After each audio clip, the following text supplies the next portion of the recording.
J'ai embauché dans mon restaurant un homme qui sortait tout juste de prison. Et dans la rue, tout le monde avait peur de lui. Quand il est arrivé, sa main tremblait et il demandait juste une assiette à manger. Et il avait une cicatrice sur le visage qui allait de l'oreille jusqu'au menton. Mes 2 employés ont démissionné le jour même, mais lui a travaillé avec moi pendant 8 mois sans manquer une seule journée. Et la veille de Noël, je suis arrivé plus tôt que d'habitude au restaurant pour ouvrir. Mais ce que je l'ai vu faire dans la cuisine m'a poussé à fermer la porte de l'intérieur parce que je ne voulais pas que quelqu'un me voie pleurer. Mon restaurant est dans une rue très passante d'un quartier simple. Rien de chic, de la cuisine maison, des plats du jour et des plats à emporter. J'ai ouvert cet endroit avec l'argent que mon père m'a laissé quand il a quitté ce monde, et c'était tout ce que j'avais. Un mardi tout à fait normal, j'étais en train de compter la caisse et de me préparer à fermer quand un homme s'est arrêté devant la porte. Il était grand, large, les bras couverts de tatouages, et il avait une cicatrice qui partait de son oreille gauche et descendait jusqu'au menton, et son regard était lourd et fatigué. Il n'est pas entré, il est juste resté dehors à regarder à l'intérieur comme s'il demandait la permission. Et sa main tremblait. Je l'ai vu tenir une vieille casquette à 2 mains, en la serrant fort, puis il a baissé la tête et il a dit doucement « Monsieur, ça fait 3 jours que je n'ai pas mangé.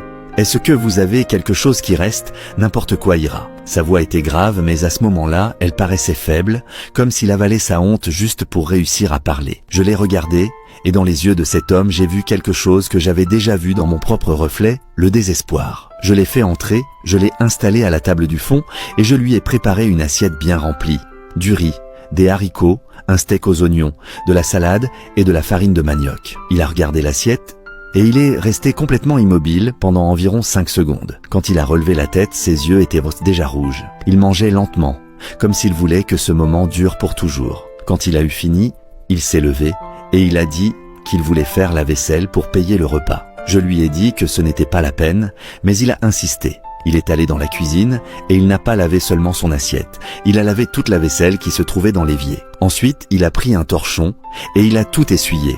Et quand il a eu fini, la cuisine était plus propre que quand mes 2 propres employés la laissaient. Avant de partir, il s'est arrêté à la porte et il a dit « Monsieur Pierre, je suis sorti de prison il y a 50 jours. Personne ne veut me donner du travail. Si vous avez besoin de quelqu'un ici pour n'importe quel boulot, je le ferai.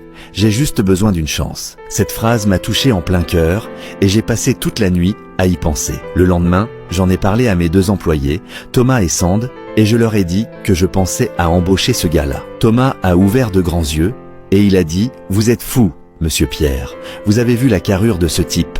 Vous avez vu cette cicatrice. » Sand ne m'a même pas laissé finir. Elle a dit que s'il entrait, elle partait. J'ai essayé d'expliquer, j'ai essayé de raisonner, mais ça n'a servi à rien. Le vendredi, tous les 2 m'ont remis leur démission. Le même jour, et je me suis retrouvé seul dans le restaurant. Plus de cuisinier, plus de serveur, plus personne du tout. J'ai regardé cette cuisine vide et je me suis dit, soit je ferme cet endroit, soit je donne sa chance à ce gars. Le lendemain matin à 6 heures, j'ai appelé le numéro qu'il avait laissé sur un bout de papier de sac à pain. Il a répondu dès la première sonnerie et je lui ai dit, c'est Pierre du restaurant. Si tu veux le poste, il est à toi. Il y a eu un silence de l'autre côté pendant un instant, puis quelques secondes après, je l'ai entendu prendre une grande inspiration et dire « Je serai là dans 20 minutes. L'histoire continue. Commente partie 2. »